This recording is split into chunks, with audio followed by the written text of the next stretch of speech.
ሰላምታችን በያላችሁበት ይድረስ። የተወደዳችሁ የቻናላችን ቤተሰቦች የዕለቱን አዳዲስና የተመረጡ መረጃዎች ወደ እናንተ ማድረስ እንጀምራለን። ፋኖ የደልጊ ከተማን ተቆጣጥሯል። በደቡባዊው የጎንደር ቀጠና ከፍተኛ ተጋድሎ ተደርጓል። ሰራዊቱ አልቋል። በጎጃም ቡሬ የአገዛዙ ኃይል ክፉኛ መመታቱ ተነግሯል። በቀጠናው ጀግናዋ አርበኛ ተሰውታለች። ምንም ውጊያ በማይካሄድባቸው ቦታዎች ላይ ድሮንና ጀት የተኮሰው ብልጽግና ጉዳይ እያነጋገረ ነው። የአብይ አህመድ ወታደራዊ ካምፖች እየነጠፉ ነው። ሰራዊቱ እየከዳና እየሞተ አልቋል። ውድ የብላክ ላይን ሚዲያ ቤተሰቦቻችን አብራችሁን ስትቆዩ እነዚህን መረጃዎች በዝርዝር እናሰማችኋለን። ሰናይ ቆይታ።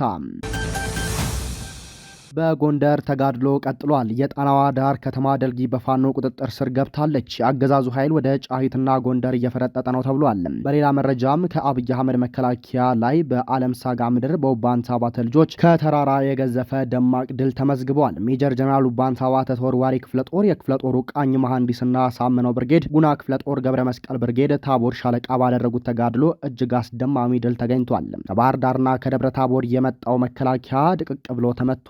ከ20 በላይ የመከላከያ ተሽከርካሪ ከጥቅም ውጪ ሆኗል። በ3 ዓመታት ትግል ውስጥ የዛሬውን ጣፋጭ ድል የሚተካከል የለም ተብሏል። ከምት የተረፈው አዳሩን ሙሉ አድማ በታኙ ፈርሶ አድሯል። 31 አድማ በታኞች ወደው ሳይሆን ተገደው የአማራን ፋኖን ተቀላቅለዋል። የአብይ አህመድ አገዛዝ በጎጃም ጃዊ ቀጠና ያሉ ከተሞችን ያለ ምህረት በመደብደብ ላይ ይገኛል። ምንም አይነት ውጊያ በሌለባቸው ትናንሽ ከተሞች ሲቪሊያንን ብቻ ኢላማ ያደረጉ የጀት ኤርክራፍቶችና የድሮን ድብደባዎችን ለቀናት ፈጽመዋል። ሰዋታ፣ ኩምብር፣ ብሔራዊ የሚባሉ ትናንሽ ከተሞችና አካባቢያቸው ላይ ከጠዋት እስከ እኩለ ሌሊት ድረስ ድብደባዎችን ፈጽመዋል። አብይ አህመድ ከዩናይትድ አረብ ኤሚሬት የተበረከቱለትን ቦምቦችና ሮኬቶች ብቻ ሳይሆንም በደርግ ዘመነ መንግስት ከራሽያ የገቡ እስከ 500 ኪሎ ግራም የሚመዝኑ እንደ ፋብ አይነት ቦምቦች በብዛት የጣለ መንደሮችን እያወደመ መሆኑን የአማራ ፋኖ ብሔራዊ ንቅናቄ የህዝብ ግንኙነት መምሪያ ኃላፊ አርበኛ አስረስ ማረ ገልጿል። በአፋብን ቴዎድሮስ እዝ 109ኛ ኮር ባንዳ ምንጠራውን አጠናክሮ ቀጥሏል። በቡሬ ወረዳ ቁጭ ከተማ መሽጎ አማራዎችን በማንነታቸው ሲገድል ሲያስገድል ሀብት ንብረታቸውን ሲዘርፍ የነበረውን 10 አለቃ ዳምጤ ረጋሳ የተባለ ቀንደኛ የሚሊሻ ጠርናፊ ከሁለት ግብረ አበሮቹ ጋር በአነፍናፊው አዳኝ ቡድን 109ኛ ኮር 77ኛ ክፍለ ጦርና 88ኛ ክፍለ ጦር እርምጃ ተወስዶበታል።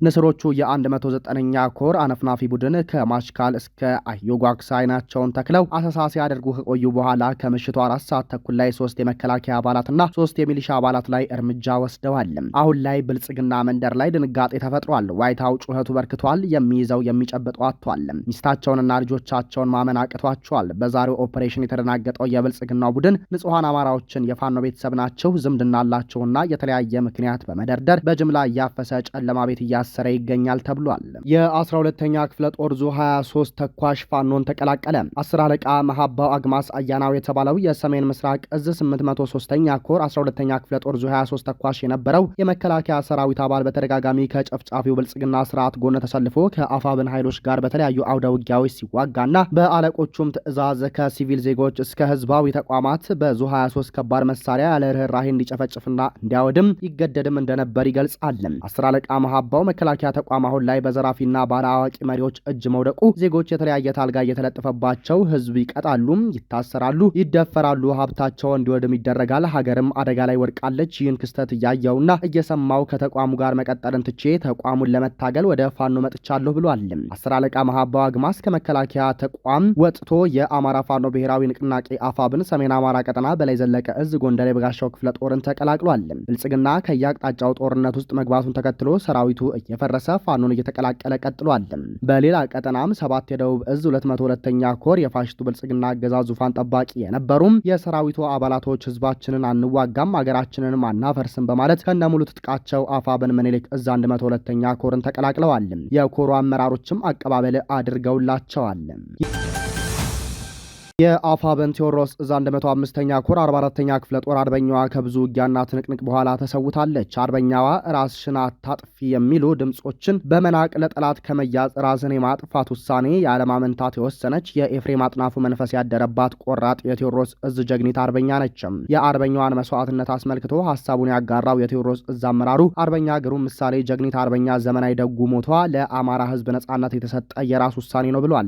አብረው እየኖሩ መደናነቅ መሸነቋ መራቆት ጥሎ ማለፍ የሌለው የብሔርተኝነታችን የመጨረሻው የተአማኒነት ጥግም ማለፊያ መስፈርትን አልፋ ነው ለእኛ ከባዱን ራስን የማጥፋት ውሳኔ ያሳየችን ነው ያለው። ለዚህ ነው ትግሉን የሚያስቀጥሉ ቆራጦች፣ እውቀትም አቅምም ያላቸው ነገር ግን ሚዲያም ህዝቡም የማያውቃቸው እልፍ ጀግኖች ትግሉን ስለሚያስቀጥሉት ስለ አሜኬላዎች ግድ የማይሰጠን ጠላት ጋር ቢሄድ ፈሪ እባላለሁ ብለው አብረውን ቁጭ ብለው ለማበላላት የሚሞክሩትን አሜኬላዎች የምንቃቸው በዚህም ምክንያትም ጭምር ነው። ለነጻነት ወጣሁ ላለ ታጋይ በራስ መሳሪያ መጥፋት አጼ ቴዎድሮስነትን የሚጠይቅ ከባድ የልዕልና ባለቤትነትን ይፈልጋል። ይሄን መልእክት ድርጅታችንን ከውስጥ በ12 ቁጥር ሚስማር ለሚወጉት የነገ ተጠያቂዎች፣ ለዛሬ ጥቂት አስመሳዮችና ከርተውንም ጭምር ለሚያስቁን ምክክር ኮሚሽን ቅሬታ አቅራቢዎች የጀግና ውሳኔ እንደማይሉት እንገምታለን። እነዚህ አካላት መልሳችን ዘር ከልጓም ሳይሳብ ሲቀር የሚያጋጥም አማኑኤል ሊያስገባ የሚችል የአእምሮ መቀንጨር ሊሆን ስለሚችል ጤናቸውን ደህና መሆናችሁን አረጋግጦ የሚል ምክረ ሀሳብ ነው ያለን ብሏል። ከአእምሮ በላይ ያልሆነን ነገር ግን የአማራ ህዝብ ትግሉ ምን ያክል መራርና አስፈላጊ ለሆነ ውሳኔ ለወሰንሽው ትንሿ ጀግና እህታችን ክብርና ሞገስሽን በሚሊየን ለሚታገለው ለአዲሱ ትውልድ መዓዛ ሆኖ እያወደን ቁጭትም እልህም ለነጻነት መጓተትም ከአማራነት ስሜት ጋር ተደባልቀው እያብነከነኩን እንገኛለን። እናንተ ጀግኖች የአስር አለቃ ኤፍሬም አጥናፉ ተአምረኛ ልጆች ለቃላችሁ በሰማዕቶች ስም አደራ ለመወጣት ተቋማችሁን ቀርጻችሁ በመያዝ ቦታ ጊዜና ሁኔታ ሲመቻች ትዕዛዝ ብቻ ጠብቁ ነው ያለው።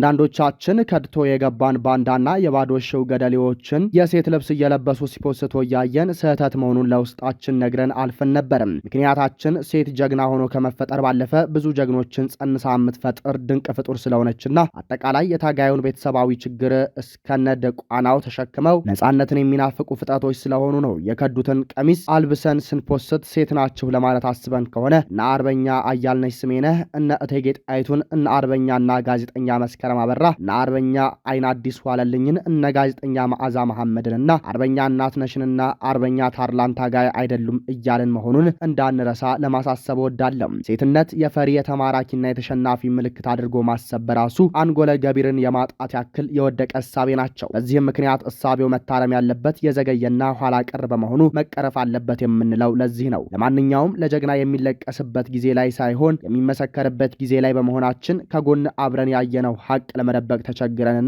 መሰከር ነው። ውሳኔሽን ጾታ የማይለይ መታወቂያሽ ሆኖ በታሪክ ተመዝግቧል። እህታችን አለማስታወስ በእግዜሩም ቢሆን ሟች መሆንን መርሳት ነው።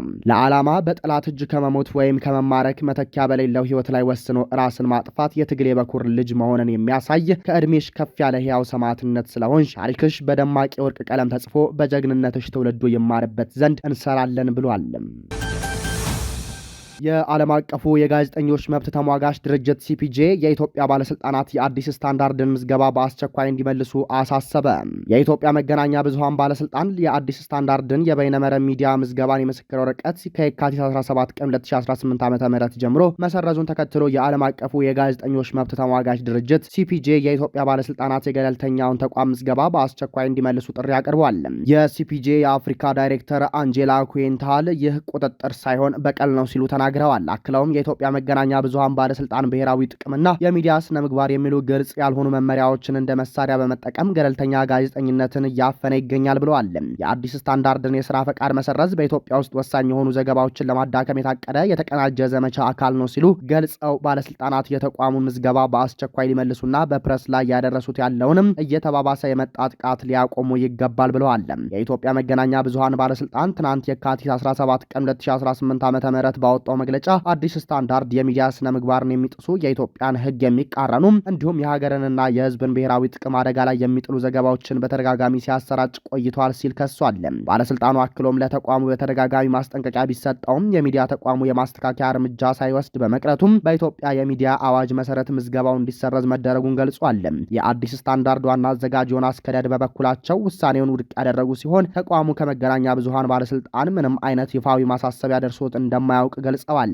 ተደጋጋሚ ማስጠንቀቂያዎች ተሰጥተዋል የሚለው አባል ከእውነት የራቀ መሆኑን በመጥቀስ ተቋሙ ህጋዊ የፍትህ ሂደቱን ለማረጋገጥ አማራጮችን እየመረመረ መሆኑን አስታውቀዋል። ይህ እርምጃ በቅርቡ በሚዲያዎች ላይ የተወሰደን ተከታታይ እርምጃ ተከትሎ የመጣ ነው። ለአብነትም በቅርቡ የኢትዮጵያ መገናኛ ብዙሃን ባለስልጣን ዋዜማ ሬዲዮ በኢትዮጵያ ያለውን የስራ ፍቃድ እንዲመልስ መደረጉን ማስታወቁ የሚታወስ ነው። በወቅቱ እርምጃው በማንኛውም መመዘኛ ትክክል ነው ብለን አናምንም፣ አሳዝኖናልም ሲል ጣቢያው ባወጣው መግለጫ መግለጹ አይዘነጋም። በተጨማሪም የኢትዮጵያ መንግስት የካቲት 6 ቀን 2018 ዓ.ም በአዲስ አበባ የሚገኙ 3 የሮይተርስ ጋዜጠኞችን የስራ ፈቃድ ለማደስ ፈቃደኛ ሳይሆን መቅረቱን የዜና ወኪሉ በመግለጽ ታወቃል።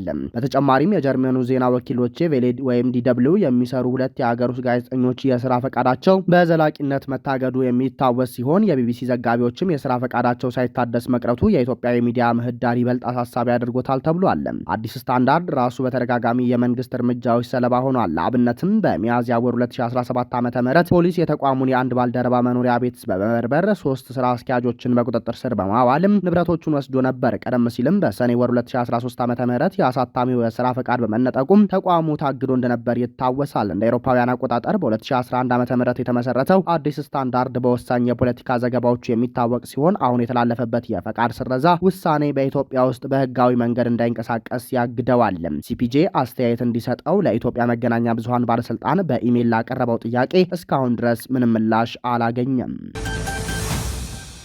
ውድ የብላክ ላይን ሚዲያ ቤተሰቦቻችን ለሰዓቱ የነበረን መረጃ ይህንን ይመስላል። ሰናይ ጊዜ ተመኘን።